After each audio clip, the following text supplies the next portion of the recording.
Sometimes conversations don't end, they just stop. You know that moment when the sentence fades, the last message sits unsent, or the call ends without a goodbye. There's no closure, no conclusion, just quiet. And somehow that quiet stays. It lingers longer than the words ever did, or maybe ever would. Now, we live in a world that moves quite fast. Messages fly, notifications blink, voices pass through microphones and vanish. You would think, or at least I would think, communication has never been easier. But I think it's never been harder to finish conversation. Really finish it. Maybe because we're not used to endings anymore. We just drift, we scroll away, we turn the screen off and let things fade. And so more and more our lives are filled with half-said things, as in a we should talk soon that never happens, a how are you that nobody answers honestly, a moment that could have mattered but didn't. Now I've left conversations unfinished before. I think it's like everybody really. Sometimes by accident, sometimes on purpose. It's easier to close the chat than to say what you mean. It is easier to disappear than to risk being misunderstood. But the thing is, the conversation doesn't really end when you stop speaking. It keeps going in your head. And you start rewriting it in silence, replaying what you said or didn't say, imagining a hundred ways it could have gone out. And it's strange how silence becomes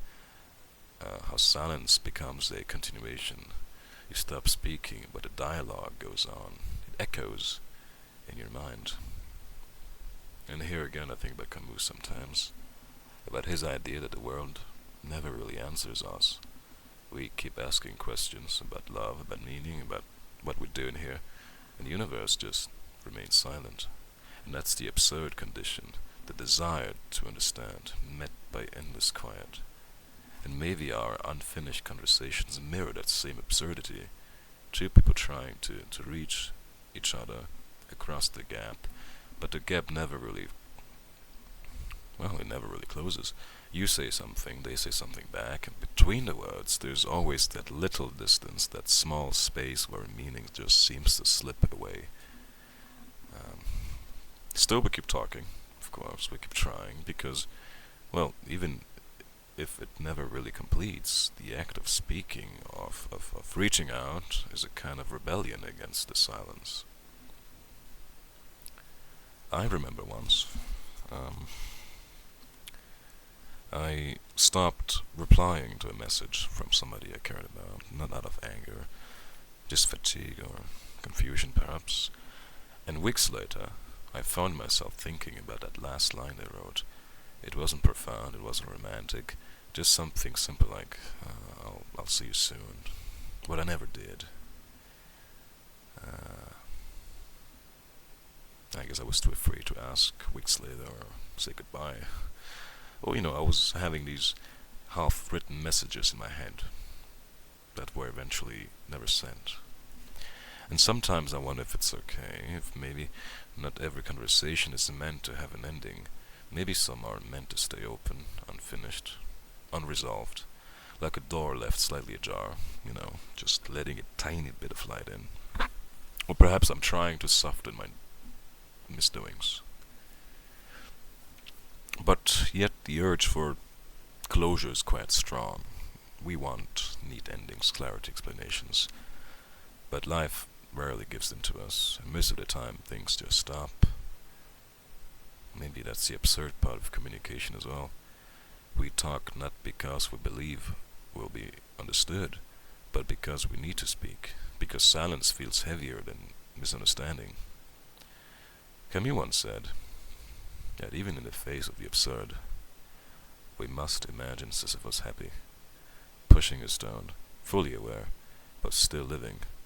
And maybe that's how we should see ourselves, pushing our small stones of language up the hill, knowing they'll roll back down, but talking anyway.